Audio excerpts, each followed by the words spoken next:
대대적인 불법 입국자 체포 추방 작전으로 한 달을 보낸 트럼프 행정부는 다음 단계로 불법 체류자 자녀들에게는 공교육의 기회를 중지하는 방안을 내놓을지 예의주시되고 있습니다. 트럼프 공화당이 확장 메디케이드와 푸드 스탬프를 대폭 축소하는 입법 작업에 본격 착수했습니다. 트럼프 머스크 팀의 연방 예산 삭감에서 2조 달러 절감은 쉽지 않아 가구당 5천 달러 부양 체크 지원은 녹록지 않을 것이란 보도가 나오고 있습니다. 1월 미 기존 주택 판매가 전달보다 4.9%나 하락한 반면 집값은 올라 주택시장이 더 얼어붙은 것으로 나타났습니다. 아마존이 지난해 처음으로 월마트를 제치고 분기 매출 1위 자리를 차지했습니다. 시청자 여러분 안녕하십니까? 워싱턴 뉴스 투데이입니다. 크리스티 노 국토안보부 장관은 모든 연방부처들의 사법당국 요원들과 지원들을 불법 이민 단속에 총동원하겠다고 선언했는데요. 대대적인 불법 입국자 체포 추방 작전으로 한 달을 보낸 트럼프 행정부는 다음 단계로 불법 체류자 자녀들에게는 공교육의 기회를 중지하는 방안을 내놓을지 예의주시되고 있다고 이민 제한단체들은 내다보고 있습니다. 한면태 기자의 보도입니다.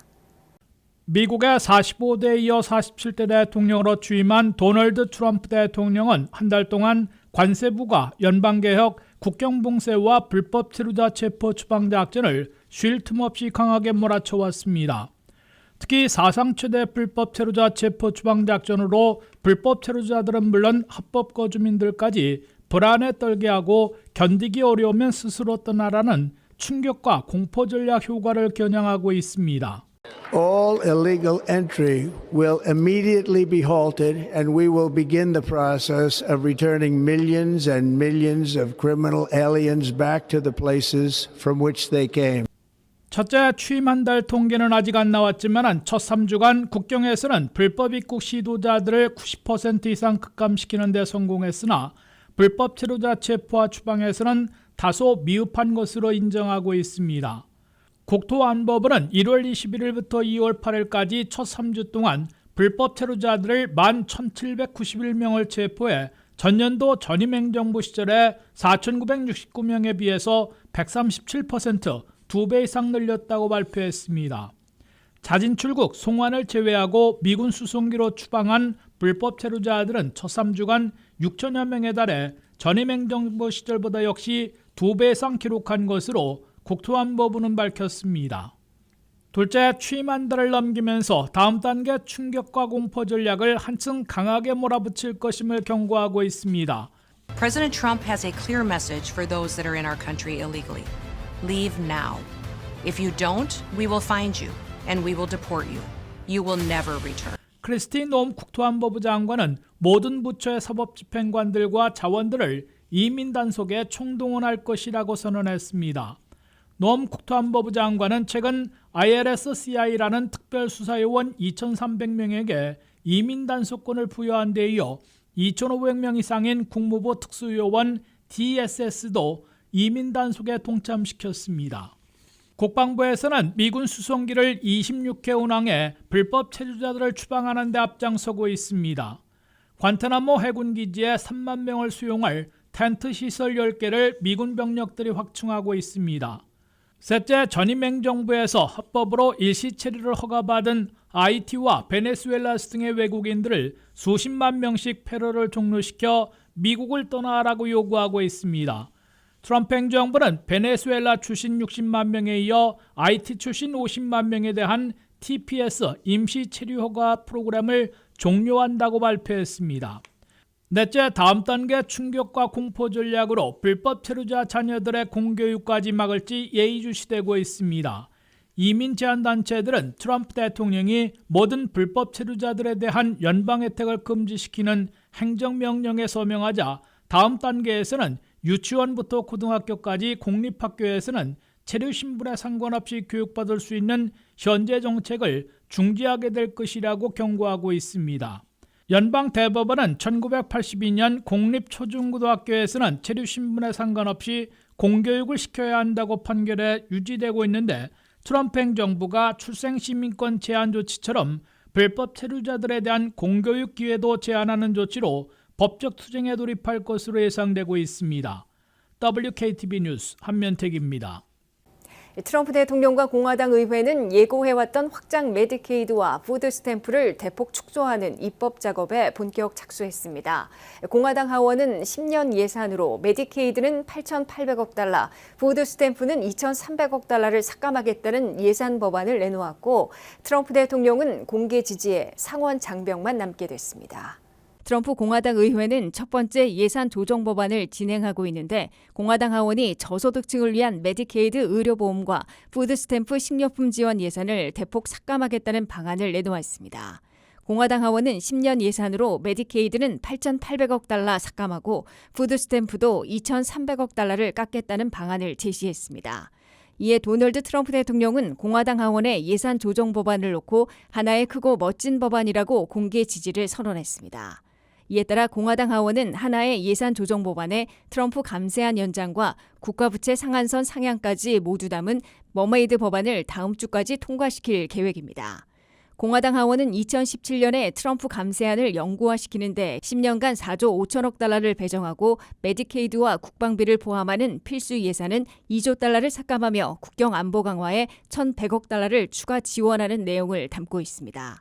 즉 공화당 하원은 트럼프 감세 연장에 필요한 4조 5천억 달러를 최대한 충당하기 위해 메디케이드와 푸드 스탬프 등 필수 지출 복지 예산까지 삭감하려 시도하고 있다는 민주당의 지적을 받고 있습니다.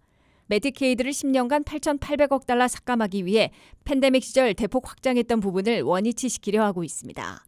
팬데믹 시절에는 연방 빈곤선의 138%까지로 메디케이드 수혜 자격을 대폭 확대했고 확장분의 90%를 연방에서 거의 전담해 미 전역에서 40개 주와 워싱턴 DC가 채택했습니다. 그 결과 메디케이드 수혜자들이 2천만 명 이상 급증해 9천만 명을 넘은 바 있습니다. 연방 부담금 90%를 없애고 일반적으로 60% 분담으로 바꾸게 되면 41개 주에서 대부분 확장 메디케이드를 포기해 연방 예산 삭감과 수혜자 급감을 초래할 것으로 예측되고 있습니다. 확장 메디케이드가 기본으로 원위치하면 메디케이드 수혜자들이 2,100만 명이 급감할 것으로 예고되고 있습니다. 또 하나의 방법은 메디케이드에도 푸드 스탬프와 같이 일하는 조건을 의무화하려는 것으로 나타났습니다. 즉 메디케이드를 계속 유지하려면 일부 예외를 제외하고 16세에서 59세 사이는 한 달에 80시간씩 일하거나 자원봉사를 해야 하도록 의무화됩니다. 학생과 임산부, 장애인, 6세 이하 자녀 돌보미 등에는 예외로 적용해주게 됩니다. 취업 의무화 조건을 부과하면 메디케이드나 푸드 스탬프 수혜자들이 크게 줄어드는 결과를 가져옵니다. 트럼프 머스크 팀이 연방 예산을 절감해 가구당 5천 달러씩 부양 체크로 보내는 방안은 2조 달러 삭감하는 것이 극히 어려워 녹록지 않을 것이란 보도가 나오고 있습니다.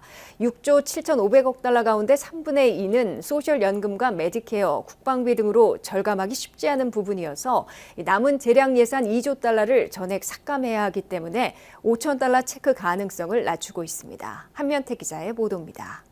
도널드 트럼프 대통령이 일론 머스크의 도지가 연방 예산 2조 달러를 절감하면 가구당 5천 달러씩 돌려주겠다는 야심천 방안이 과연 얼마나 가능성이 있을지에 갖가지 분석과 예측이 쏟아지고 있습니다.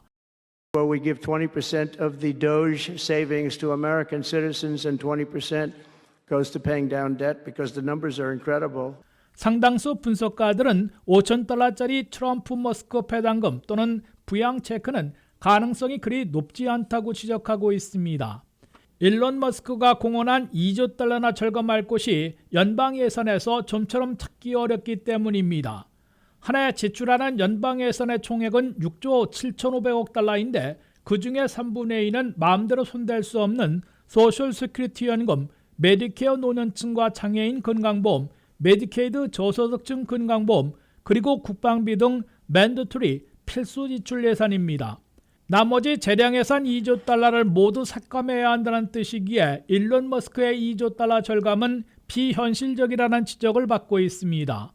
머스크 본인도 처음에는 2조 달러를 공언했다가 1조 달러로 절감 목표를 반감시켰고 지금은 5천억 달러 절감이 더 현실적이라는 입장으로 바뀐 것으로 미 언론들은 전하고 있습니다.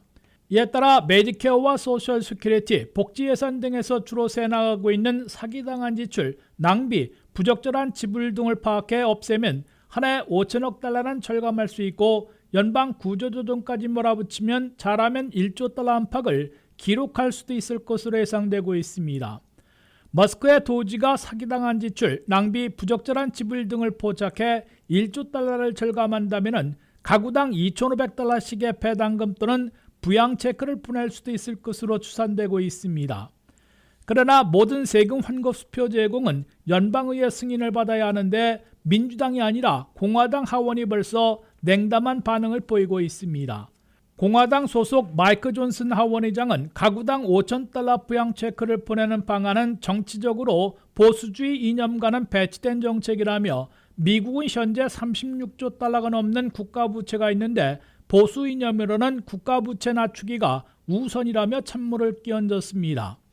공화당 하원은 2017년의 트럼프 감세안을 영구적으로 연장하는데 4조 5천억 달러나 배정하고 메디케이드와 푸드스탬프 등 맨더토리 필수 예산에서 2조 달러를 삭감하며 국경 강화 예산으로 1,100억 달러를 보충하는 내용 등을 하나의 예산 조정 법안에 담아 내주 처리할 태세를 보이고 있습니다.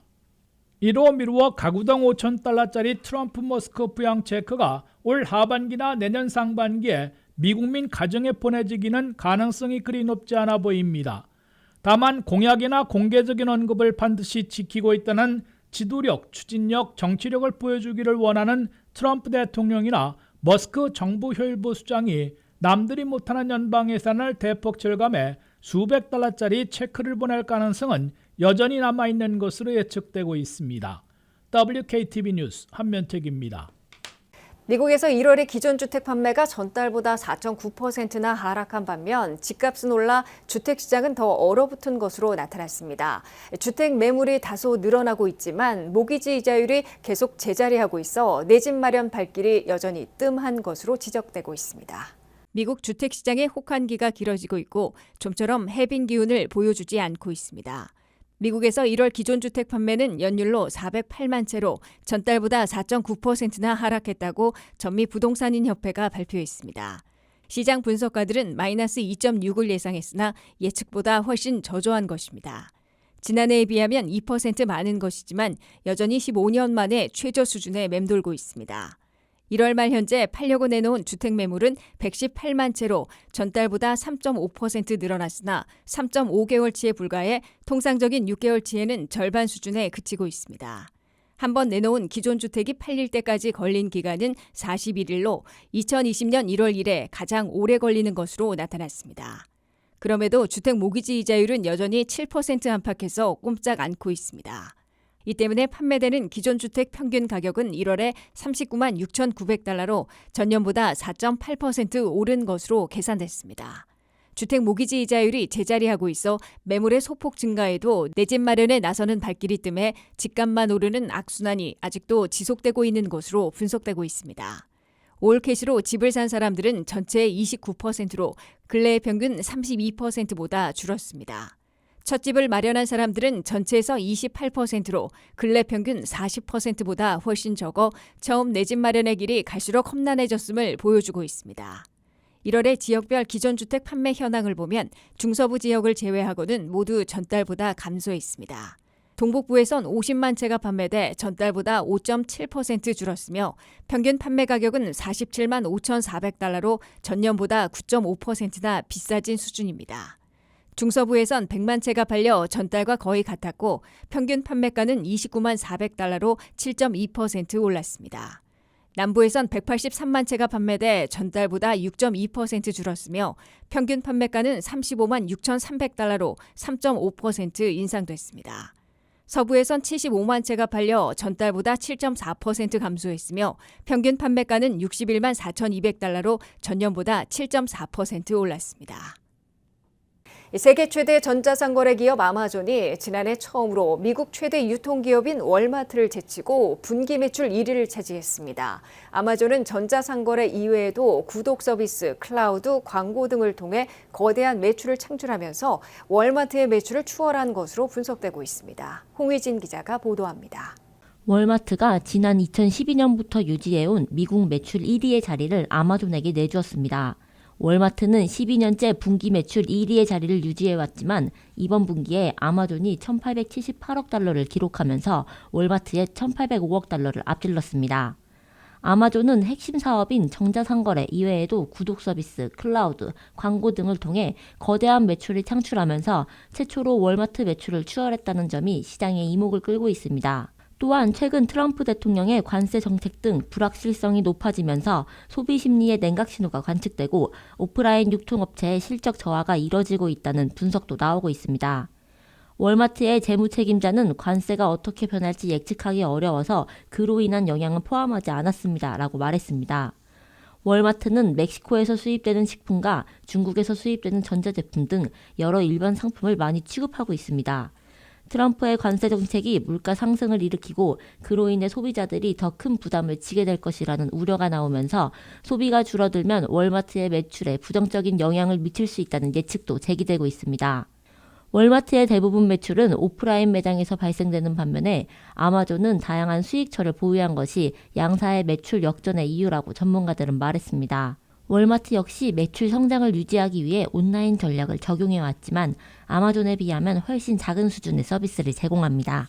아마존은 온라인 서비스를 더 확대하고 있는 상황이지만 최근 경제 불확실성과 소비자들의 소비 심리 약화로 오프라인 유통 사업은 성장 둔화를 나타내고 있습니다. 연간 매출은 여전히 월마트가 앞서지만 시가총액은 아마존이 약 2조 3,600억 달러로 월마트의 7,847억 달러의 3배에 이릅니다. 전문가들은 아마존의 미래 성장에 높은 가치를 부여하고 있습니다. 블룸버그는 월마트의 실적 전망은 소비자 부문에서 나쁜 신호로 분석될 수밖에 없다고 평가했습니다. 또한 앞으로 소비 위축에 따른 경제적 여파를 눈여겨봐야 한다는 분석입니다. WKTV 뉴스 홍의진입니다. 이상으로 워싱턴 뉴스투데이를 마치겠습니다. 시청해주신 여러분 고맙습니다.